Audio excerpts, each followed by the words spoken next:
Hello everybody, it's Keren here from tuppencecoloured.co.uk. Thank you very much for joining me. This is the card that I'm going to be making today, and the finished card is a bit different to the idea that I had in my head when I started making this video. So if you want to see what happened, stay with me and I'll show you. These are the things that I'm using in my card today. The card base is a piece of Blushing Bride, and I've cut it to 11.5 by 4 inches, scored and folded it at 5 3/4. The mat on top of it is a piece of the new Falling in Love DSP, and it's 3 3/4 by 5.5, and it is absolutely blooming gorgeous. I've also cut a piece of vellum that is about the same size, but perhaps a little bit smaller. I have a scrap of Very Vanilla for my sentiment, and I've also got a scrap of Basic Black.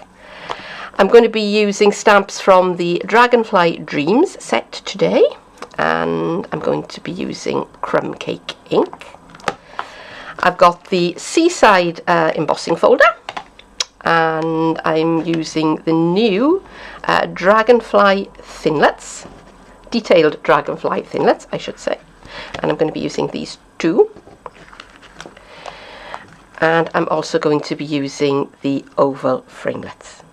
Other things that I'm going to be using today, I'm going to be making use of some of these, which are the uninked stamping spots, and you get 5 of them. Now I've already gone ahead and inked up 3 in the colours that I'm going to be using. I'm going to be inking this one up in Sweet Sugar Plum. I'll tell you what the other colours I'm using when I get to them.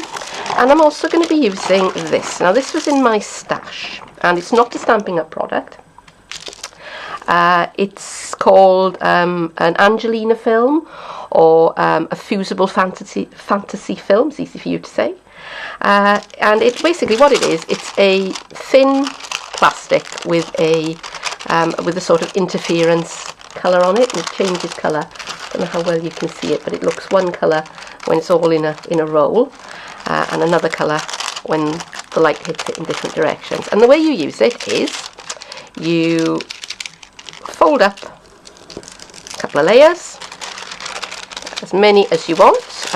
Generally I folded up 3 layers for the bit I did today, and then you take a hot iron or a warm iron, and I put it in between 2 pieces of baking parchment, and you iron it.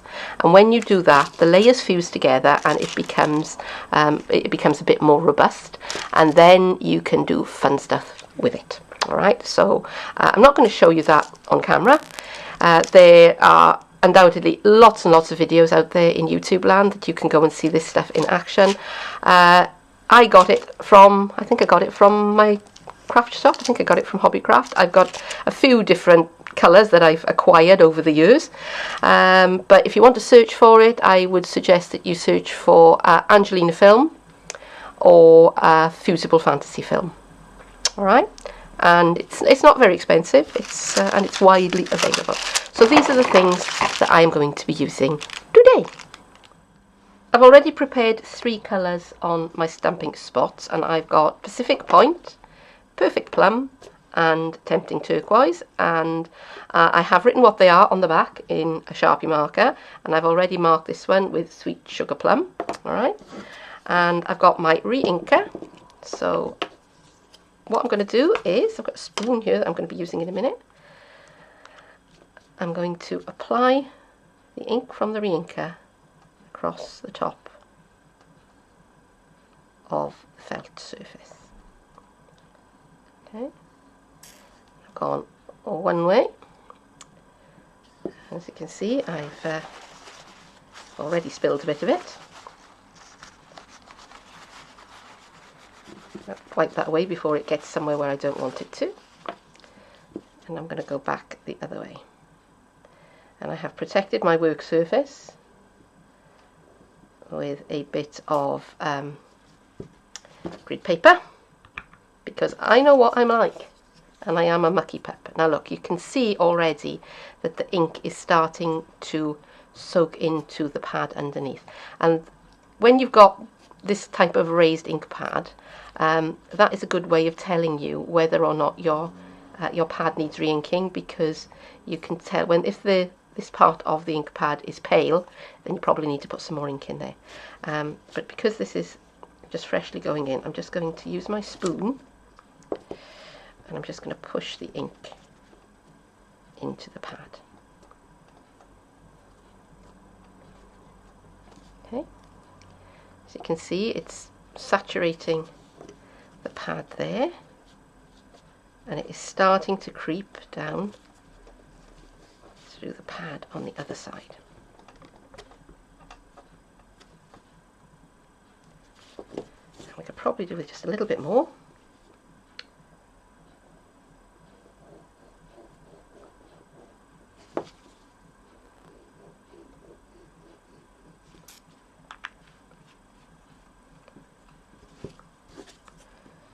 And this is the point at which afterwards I will have to go and wash my hands.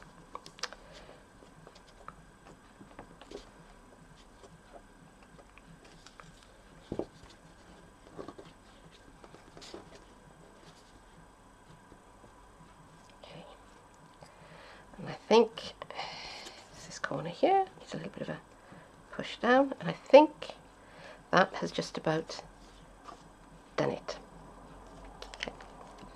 So I shall put the lid on that. Now anytime I need a tiny little bit of sweet sugar plum, I can use that. Right.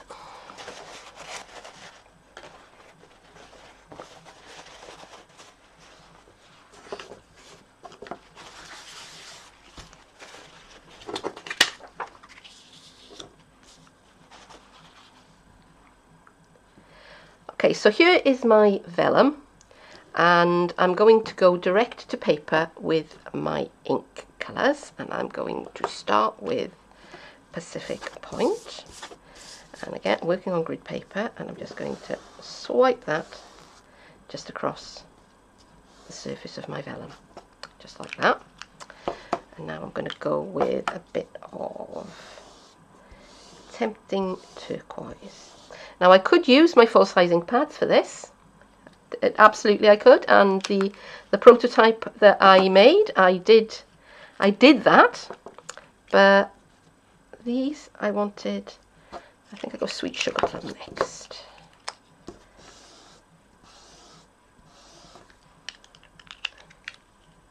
And finally perfect plum. And this is going to be one of those jobs where you do this and then you go and wash your hands afterwards. Okay, right, so that looks a bit of a mess, but we haven't finished yet. So I'm going to take my paper towel and I'm going to blend. And I'm doing two things.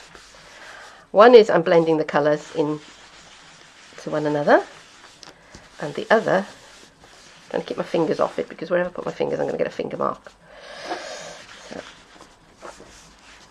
So, but the edge bits are going to be covered anyway. So, okay. So let's have a look at that. How's that coming? Okay. I think I want a bit more perfect plumage around the edge here. And so a bit more Pacific Point around this edge here.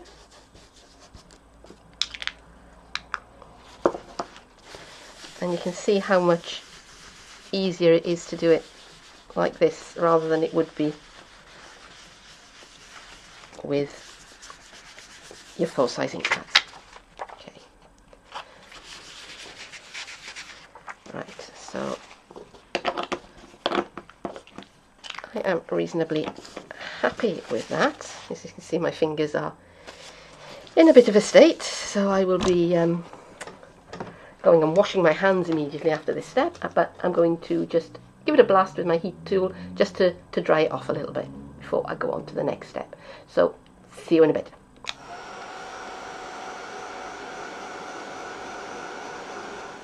Vellum has had time to dry, so I've been over to the Big Shot with the Seaside embossing folder and I ran the vellum through in it, and that's how it came out. Now it has split a little bit down this seam, but it's all going to be stuck down, so that's not going to be a problem.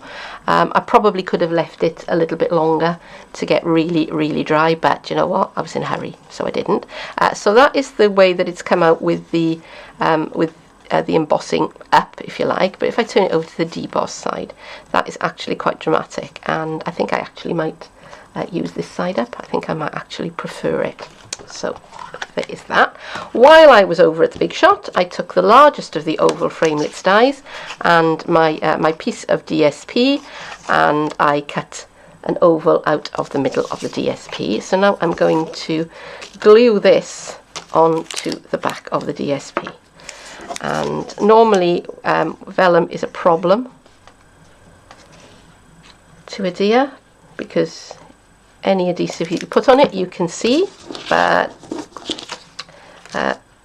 today not going to be so much of a problem, because it's all going to be covered up by the DSP, which is going to give it a little bit of a frame. Okay, put those out of the way. Now the next thing I want to do is to apply it to the front of my card, and I started off with Blushing Bride, but when I put all of that together I wasn't very keen on it.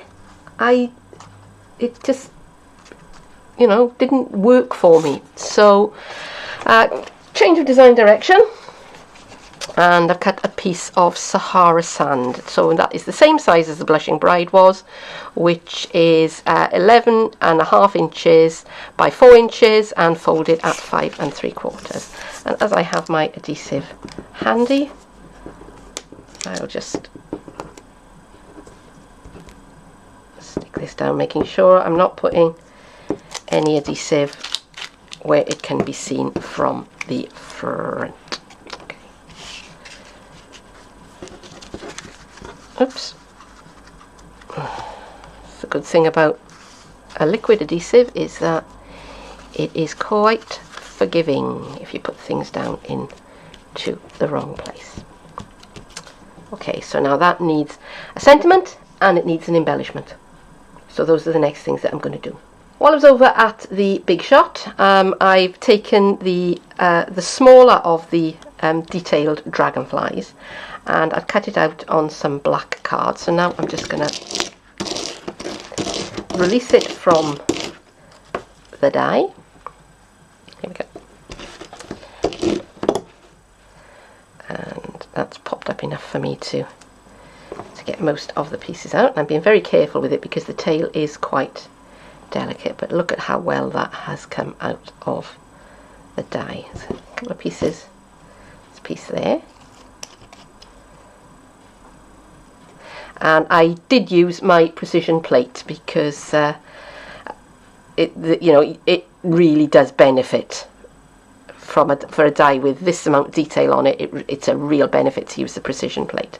And look how clean that's come off. Excellent. Okay, so I shall put these pieces away for disposal later. Don't worry, they will go in the bin, not on the floor. Now, I also tried cutting out the fantasy film using this die, and I found that although this isn't a detailed die, because of the nature of the fantasy film, it did need to use the precision plate, and because I used the precision plate on it, the die has become, I don't know whether you can see, but it's become a little bit bent and a little bit bowed. Now, it doesn't do anything to the performance, it still works, alright? But after I'd done it, I thought, you are a fool, because actually I only need the wing bit, and that would be quite easy to cut out, you know, just by sticking this onto the fantasy film and then just cutting around it with a pair of scissors. So you can learn from my mistakes on that one. Here are my two pieces of Dragonfly. Here's my one in my basic black, and this is one in fantasy film, and it's a different colour of fantasy film to the colour I showed you at the start of the video, because I cut that one out and I put it ready to show you in this video, and it's disappeared. So not to worry, because I was playing around with different colours of fantasy film I end up a whole pile of them, and I cut out about half a dozen different ones. So I've got this one in a different colour, and I only need the wing part, so I can just be quite ruthless and chop its head off, and I can also chop its body off. And that will make life a great deal easier. Okay, I'm going to use the other end of my my two-way glue, and back of the hand. And I know there are people who use sponges and all sorts of clever things, and one of these days I will remember to have a sponge handy when I'm doing this kind of thing. Today is not that day. So I only really want the wings, and I'm just lining this up with the piece that I cut. Now, if I hadn't cut out the fantasy film into the shape of the wings, I would have just stuck this straight onto the piece of film, let it dry, and then when it was dry, I would have just cut round the wing shapes. Alright, because they're a nice straight line and they would be quite easy to cut, especially if you did them in two pieces. So if you stuck one there and one there and missed out the middle of the body, that would be a very, very easy easy piece of fussy cutting. Okay, so let me bring in my card front, and now I'm going to position the dragonfly where I want it to go, and put a little spot of glue on the head and the body. I'm not attempting to put adhesive on that bit because it doesn't need it, and it is quite delicate, and there's a very good chance that the glue would ooze out and everybody would be able to see it, and that would not be good. Okay, so that now is starting to come together. I'm using this stamp from Dragonfly Dreams, and it says "Enjoy your special day," and this is crumb cake ink, and I got my scrap of Very Vanilla. So put this quite near to the bottom, and I'm going to count 1, 2, 3, 4, 5 for the ink to transfer, and that didn't do very well at all. So luckily we have two-sided paper,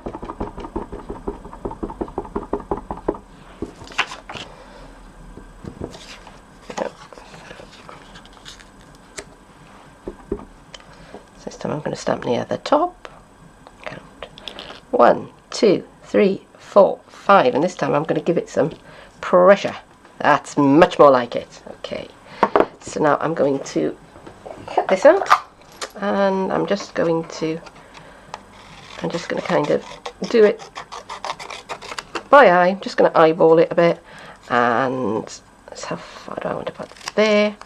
I'm just going to cut a little point on the bottom. Could be better. Let's do that one again, and trim that one to match. Go, and I think that will do nicely. So let's have a spot of adhesive.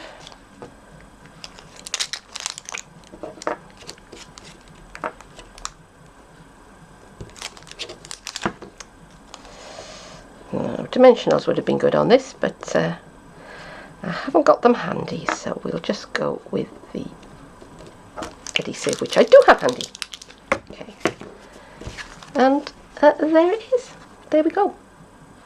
Well, talk about a change of design direction. When I left the card, as you saw it in the last shot, I didn't like it very much. It was bottom heavy, the balance on the card was all wrong. It wasn't really doing anything for me, and rather than just throw it all in the bin and start again, I thought, well, what can I do to fix it? So luckily, because I'd used a wet adhesive, it was still wet enough that I could carefully lift off the one dragonfly that I had on the front of the card, and it did make a little bit of a mark, but I've covered that up with the second dragonfly. And I could then reposition that dragonfly, which gave me space to put a second dragonfly in, and that made the balance of the card much better. And I also added a little one of our metallic enamel shapes. This is a gold one, and I'm much happier with the card like that. And I'd like to know if you agree with me, and if so, or even if you don't, leave a message in the comments below. And thank you for staying with me this long, because it has been a bit of a journey. Been a couple of changes of design direction throughout this card, but you know what? That is crafting. That is what it's like. You start off with one idea in your head and you wind up with something completely different.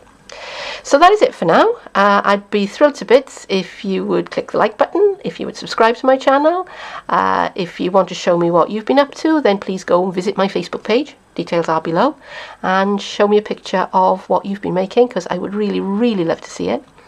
But for now, thank you very much for joining me, and I'll see you again soon. Bye bye.